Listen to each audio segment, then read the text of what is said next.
आज की वीडियो में हम डिस्कस करने वाले हैं board of school education Haryana Bhiwani ने 2009 में हमारे सब्जेक्ट इंग्लिश का जो पेपर लिया था, एग्जाम लिया था, उसके सेट ए से पोइट्री सेक्शन से आपका क्वेश्चन नंबर 8 आता है, जहां पर आपको 2 स्टेंजाज मिलते हैं। 2 पोएम्स में से वो स्टेंजाज होते हैं और उनमें से अपनी चॉइस से कोई एक आपको चूज करना होता है और उसके 5 क्वेश्चन के आंसर्स जो हैं आपको देने होते हैं और वो आपको 5 मार्क्स दिला सकते हैं। 5 मार्क्स के वो होते हैं, काफी इजी रहते हैं। हमारा फॉर एग्जांपल ये फर्स्ट स्टेंजा है, चलिए हम डिस्कस करते हैं।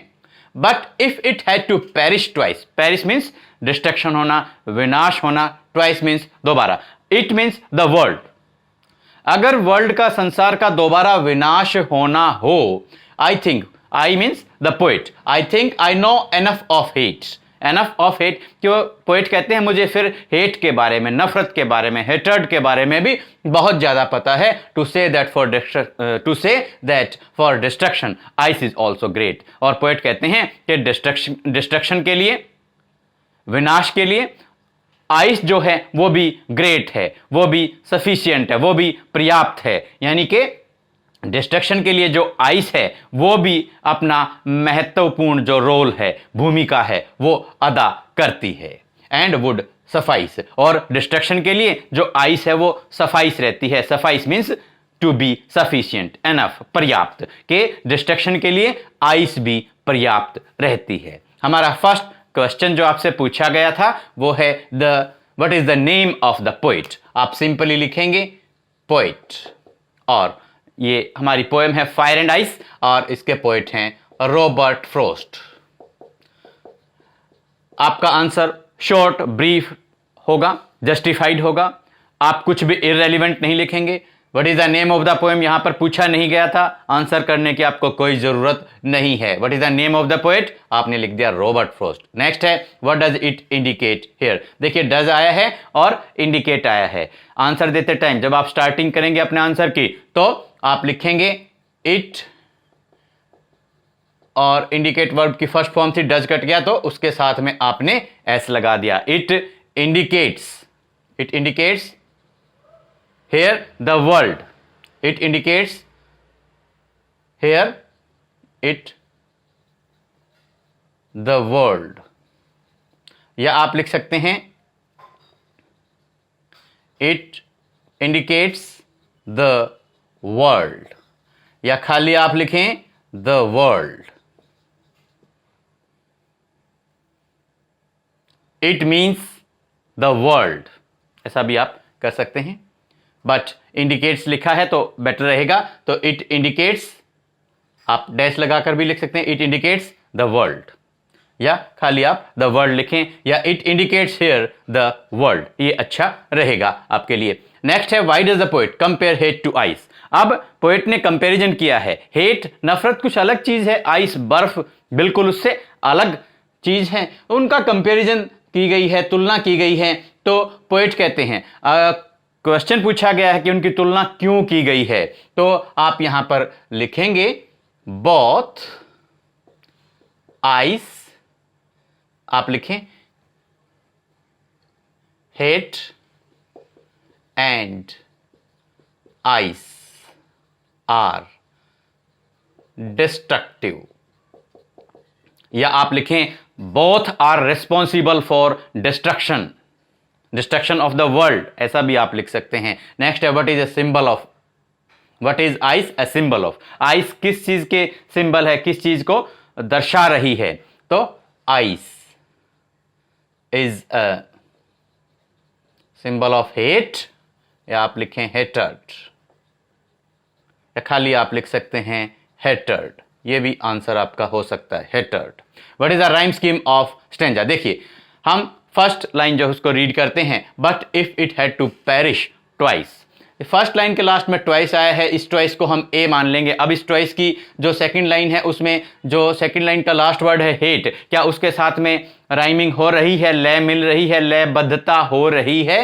हेट, ट्वाइस हेट नहीं हो रही, तो इस हेट को हम बी मान लेंगे। अब थर्ड लाइन के लास्ट में आइस, ट्वाइस आइस, ट्वाइस के साथ में इसकी राइमिंग हो रही है तो इसको हम फिर से ए मान लेंगे। अब हेट और फोर्थ लाइन में है ग्रेट, तो हेट और ग्रेट की राइमिंग हो रही है। हेट को हमने यहाँ पर सेकंड लाइन में हमने क्या लिखा था, बी, तो यहाँ फोर्थ लाइन में भी हम बी लिखेंगे। और नेक्स्ट लाइन हमारी है सफाइस। देखिए ट्वाइस, आइस, सफाइस, इनकी आपस में राइमिंग हो रही है, तो यहां पर हम ए लिख देंगे। अब जो ये हमारी पोएम है इसकी राइम स्कीम होगी ए बी और ए, ऐसा आप लिखेंगे। अगर राइमिंग वर्ड्स आपसे पूछे जाते हैं तो आप लिखेंगे ट्वाइस, आइस और सफाइस। और उसके साथ में दो और राइमिंग वर्ड्स हैं, हेट और ग्रेट।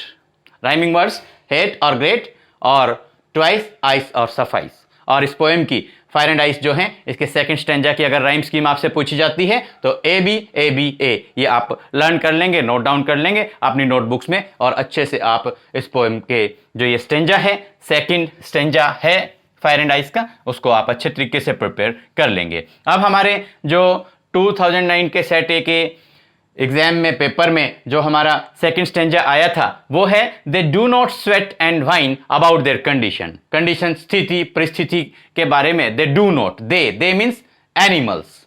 ये जो हमारी पोएम है animals, written by Walt Whitman. Walt Whitman ने ये पोएम लिखी है, पोएम का नाम है एनिमल्स। तो animals do not sweat, sweat पसीना बहाना, परेशान होना, एंड वाइन कंप्लेन करना, शिकायत करना। जो एनिमल्स हैं वो कभी भी अपनी स्थिति के ऊपर, अपनी चाहे बुरे हालात में वो रह रहे हों उस बारे में भी ना तो वो परेशान होते, ना पसीना बहाते हैं, और ना ही अपनी कंडीशन के बारे में शिकायत करते हैं।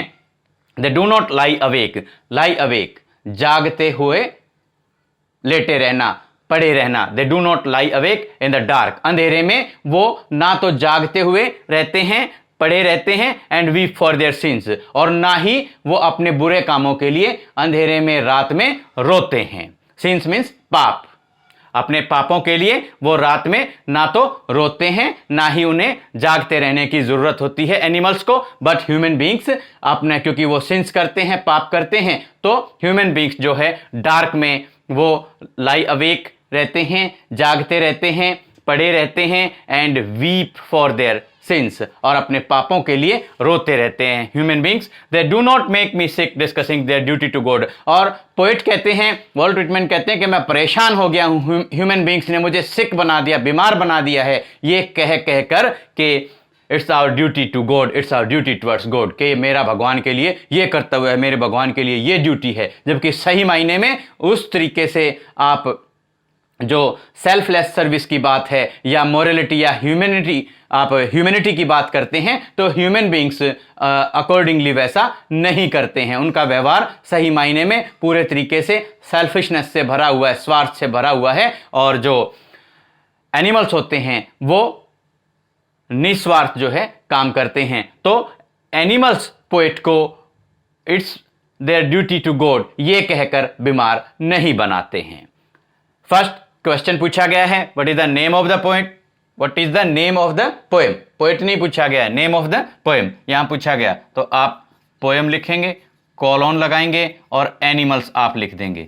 दा लगाएंगे आप, दा नहीं लगाएंगे क्योंकि द आपको लगाने की जरूरत नहीं है। पोएम का नेम है, एनिमल्स खाली है। अगर यहां पर द होता तो आपको द लगाना पड़ता। What does they refer to, देखिए डज आया है, रेफर आया है, तो रेफर क्या बन जाएगा, रेफर्स। तो आप लिखेंगे they here refers to the animals. ये आंसर हो गया। फर्स्ट में आपका आंसर था एनिमल्स, सेकंड का आंसर अगर आप इतना भी लिखते हैं द एनिमल्स, ये भी आपका करेक्ट रहेगा। हु लाई, देखिए हु वाले जो क्वेश्चंस होते हैं उनमें बड़ा मजा आता है। हु की जगह आप अपना आंसर फिट कर दिए, बाकी क्वेश्चन की लाइन ऐसे कैसे लिखिए। तो who lie awake in dark and weep for their since, अपने बुरे कामों के लिए कौन जागते रहते हैं, कौन रोते रहते हैं, आप लिखेंगे ह्यूमन बींग्स। बस ये आंसर इस थर्ड क्वेश्चन का हो गया। What is the attitude of the animals for their since, अपने बुरे कामों के लिए, पापों के लिए जो एनिमल्स, उनका क्या एटीट्यूड रहता है, क्या रवैया, क्या व्यवहार रहता है। तो वो कोई भी सिन करते ही नहीं, पाप एनिमल्स जो हैं करते ही नहीं है। तो आप ये जो लाइंस हैं ऐसे कैसे आप उठा लेंगे, दे do not lie awake in the dark and weep for their since. आप लिखेंगे दे डू नॉट लाई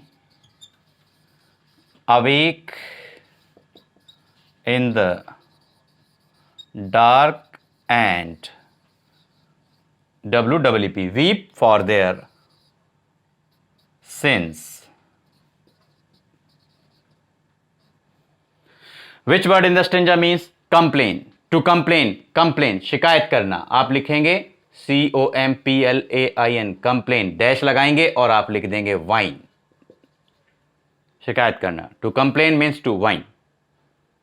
स्टूडेंट्स, यहाँ इस वीडियो में हमने board of school education Haryana Bhiwani से क्वेश्चन नंबर 8 जो हमारे मार्च 2019 के एग्ज़ाम में पेपर में आया था, सेट ए से हमने ये सॉल्व किया है, डिस्कस किया है. अपनी अगली वीडियो में जो हमारी दूसरी पोएम्स हैं उनके जो स्टेंजाज हैं, कॉम्प्रिहेंशन पैसेजेज हैं, उनको डिस्कस करेंगे और आपसे फिर करेंगे मुलाकात. Thank you. Have a nice day.